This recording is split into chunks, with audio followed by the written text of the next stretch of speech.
पानी, हर एक में सीताराम है। और बेटी और बहनों में तो देव मैया का निवास है। अभी बेटियों की हमने पूजन की। सर्व मंगल मांगल्ये शिवे सर्वार्थ साधिके शरण्ये त्र्यंबके गौरी नारायणी नमोस्तुते। देवी माँ सब पर कृपा और आशीर्वाद की वर्षा करे। हे माँ, ऐसी कृपा करना कि इनमें से कोई दुखी ना रहे, सब सुखी हो, सब निरोग हो, सबका मंगल हो, सबका कल्याण हो। तेरी कृपा हो जाए माँ तो किसी के पाँव में कांटा न कर। माँ की कृपा सब पर बरसे और सच्चे हृदय से प्रार्थना करो तो माँ सुनती है। यह पूरा क्षेत्र माँ का भक्त है। लोग अपनी मुरादें पूरी करने हम आते हैं और माँ कभी किसी को खाली हाथ नहीं लौटाती। मैं माफी चाहता हूँ, आने में देर हुई है, लेकिन दोष मेरा नहीं है भैया। हमने रामपाल जी और प्रोग्राम जी से कहा था कि भाई देखो कल महाराष्ट्र में कार्यक्रम है मेरे, अभी मुझे यहाँ थोड़ी रुकना है, दिल्ली जाके महाराष्ट्र जाना है। कल मेरा कार्यक्रम महाराष्ट्र में है, सूरत होके जाना है। तो मैंने कहा था कि बस 2 कार्यक्रम करना है, एक जरतगंज में करना है, एक वहां में करना है। तो सोचा तो ये था कि आराम से 2.5-3 घंटे में पहुंच जाएंगे। यहाँ देखो जनता खड़ी है, मामा मामा मामा। अब जनता को छोड़ के मैं कैसे आता? जो भी प्यार से मिला हम उसी के हो लिए। तो आते आते इतनी देर हो गई, अब क्या करें?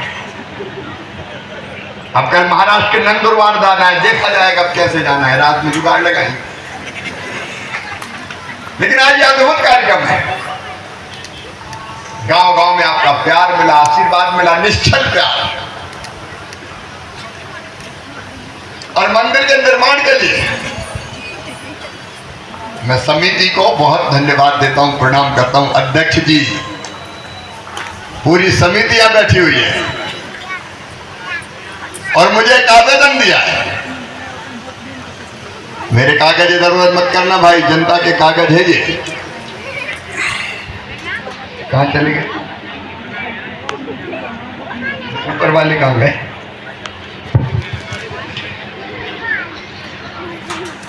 ये अपनी मंदिर की समिति,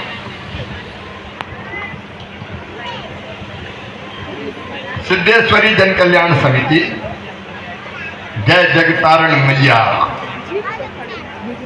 और यह एक ने अनेकों धार्मिक स्थल है। सिद्धेश्वर भगवान भोलेनाथ का प्राचीन स्थल है। जगतारण माई के अग्रध्वज वाहक बालाजी का प्राचीन स्थान है। जगतारण माई के ध्वज वाहक लोगरा बाबा भोबिया विराजते हैं। शक्ति माता का भी स्थान है। एक ने अनेकों प्राचीन स्थल। समिति काम कर रही है, उन्होंने काम प्रारंभ किया। अब यह मंदिर ऐसा है जहां हम सबकी श्रद्धा और आस्था जुड़ी हुई है। अपन कुछ नहीं करेंगे, करेंगे सिद्धपीठ खेरापति माता जगतारण धाम यहाँ दिव्य और भव्य बन जाए, ऐसी योजना समिति ने बनाई है। करने वाली माँ है। अहंकार किसी को नहीं होना चाहिए, लेकिन माँ की कृपा से मैं आश्वस्त करता हूं कि इसमें पूरी ताकत से हम सहयोग करेंगे, कोई कसर नहीं छोड़ेंगे। उन्होंने कहा लगभग 3 करोड़ का एस्टिमेट है। इसको चरणबद्ध तरीके से हम अपने मुख्यमंत्री जी से भी चर्चा करेंगे, धर्मस्व विभाग से जो हो सकता है वहां से करेंगे, मंदिर को पर्यटन विभाग से जोड़ के पर्यटन विभाग से भी करेंगे और एक प्रस्ताव भारत सरकार भी भेजेगी। माँ की कृपा है, माँ का मंदिर भव्य बनेगा, दिव्य बनेगा। बोलो जगतारण माई की।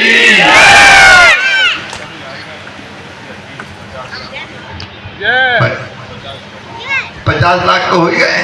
रामपाल जी और जोर लगाओ थोड़ा। सबों का चिंता मत करो, समिति के साथ बैठ के योजना बनाएंगे और माँ की कृपा से ये सिद्ध स्थान अद्भुत बनेगा। बनाने वाली माँ है, माँ की इच्छा होगी तो होगा। और माँ के भक्त इसमें कोई कसर नहीं छोड़ेंगे। तो माँ का धाम भी बने और जनता का कल्याण भी हो जाए, जनता का कल्याण भी हो जाए। एक बात मैं अंतरात्मा से कहता हूं, भाषण नहीं दे रहा, मन के भाव व्यक्त कर रहा हूं। भगवान की पूजा क्या है? देवी मां की असली पूजा क्या है? अगर बहन और बेटियों का भला कर दिया, उनकी बेहतर सेवा हो गई, उनकी जिंदगी बदल गई, तो देवी मां की पूजा हो गई। उससे बड़ी पूजा कोई नहीं हो सकती। गरीब का भला अगर हो गया, वो भी तो दीनदयाल है। दीनदयाल विरत संभारी, हरऊ नाथ मम संकट भारी। दीनदयाल। अगर गरीबों की, किसानों की सेवा हो गई, तो भगवान राम की पूजा हो गई। जनता की सेवा ही भगवान की पूजा है। और आइए एक एक करके सोचते हैं अपन, एक एक करके कौन कौन से काम किए जाएं। एक बात है यहाँ के किसानों की दिक्कत, सूखी खेती। सूखी खेती में कई बार जितना बोते हैं उतना भी नहीं निकलता। और जब रास्ते में आए, रामपाल जी साथ थे, जगह जगह बांध की डिमांड, जगह जगह। मेरे साथ आज अधिकारी भी है, जिले के कलेक्टर भी है, इरिगेशन विभाग के अधिकारी भी है। आज हमने बुला के उनको निर्देश दिया कि कहां कहां बांध बन सकता है, फिजिकली पूरा एक बार फिर से सर्वे करें। चरगावा जैसे बांध का सर्वे हो गया, तत्काल प्रारंभ किए जाएंगे, उसमें देर नहीं करेंगे हम किसी भी कीमत पर। सरकार से बात करेंगे, राज्य सरकार से। लेकिन और भी कई, मैं एक एक बांध की बात नहीं करता, कई बांध होंगे। प्रस्ताव आए सुनवाहा के पास गुदरई नाला पर, कचरा जोरी मोरा बांध, दामन का पास पुल के पास बांध, कोटी खो के पास डेरा बांध, मोया के पास। गंभीरता से प्रयास करूंगा कि इसमें कोई कसर ना छूटे और एक एक करके हम इन बड़े ना बने। कई बार फारस के कारण नहीं बनते, लेकिन ऐसे बन जाए जिनसे आसपास के गांव की सिंचाई हो जाए। ठीक बात है कि नहीं? आप बताओ, अब बताओ, ठीक बात है कि नहीं? जोर से बोलो, ऐसे नहीं। ठीक बात है कि नहीं? आप नहीं बोलते तो मामा को लगता है कि मैं ही बोल रहा हूं। आप बोलोगे तो हम बोलेंगे, क्योंकि बोलने से संवाद होता है, बातचीत होती है। एक तो इस क्षेत्र में काम करेंगे किसान भाइयों, एक नहीं अनेकों फैसले किसानों के हित में करने हैं। मैं मुख्यमंत्री था तो मुख्यमंत्री की हैसियत से काम किया, लेकिन अभी मोहन जी मुख्यमंत्री हैं, उनका भी पूरा सहयोग मिलेगा। और वह मामा भी कृषि मंत्री भी है, ग्रामीण विकास मंत्री भी है। मोदी जी के नेतृत्व में हम दोनों विभागों में कसर नहीं छोड़ेंगे। एक काम जो अभी हमने किया, सिलवानी विधानसभा में 7,500 मकान, गरीबों के मकान बनाने के लिए हमने दिए 7,500, 7,600 कुछ दिए। इतने ही हमने सांची में भी दिए, और छोड़ा तो देवरी को भी नहीं है। 14 लाख मकान मध्य प्रदेश में दिए मैंने। ये जो मकान दिए, इनकी किस्त डल गई क्या? जो अभी यहाँ सीओ जिला पंचायत का 4 दिन के पास है, किस्त डल गई सबकी, इनकी किस्त डल गई है, कोई दिक्कत नहीं आए, जैसे जैसे होते जाए और पैसा रिलीज करते जाओ ताकि ये सब मकान बन जाए। और इसके बाद भी चिंता मत करना, कई मिलते हैं गांव में बहनें विशेषकर, घर देख लो टूटी टपरी आए, चलो तो कैसे पड़े देख तो लो। मेरी बहनों, कोई टूटी टपरिया में ना रहे, बड़ा बंगला ना बने लेकिन छोटा मकान तो बन जाए। और इसलिए सर्वे के निर्देश दिए हैं हमने, सर्वे फिर से, क्योंकि ये पहले सर्वे हुआ था 2018 में, उस सर्वे में जितने मकान थे उनमें से अधिकांश को पैसा मिल गया है, और जो बचे हैं मैं अभी 1-2 महीने में पूरे कर दूंगा, कोई नहीं छोड़ूंगा। जो 2018 का आवास प्लस का सर्वे, लेकिन कई रह गए, तो अब नया सर्वे हो रहा है। भैया यहाँ सर्वे चल रहा है, यहाँ 29,000 सिलवानी विधानसभा, 29,000 नाम और जुड़े हैं। और एक बात सुनो, पहले तो ये कह देते थे जब मकान बनाने का नंबर आता था कि जिनके पास मोटरसाइकिल स्कूटर है उनको मकान स्वीकृत नहीं करेंगे। अब बताओ भैया, मोटरसाइकिल स्कूटर के बिना कोई बचा है क्या?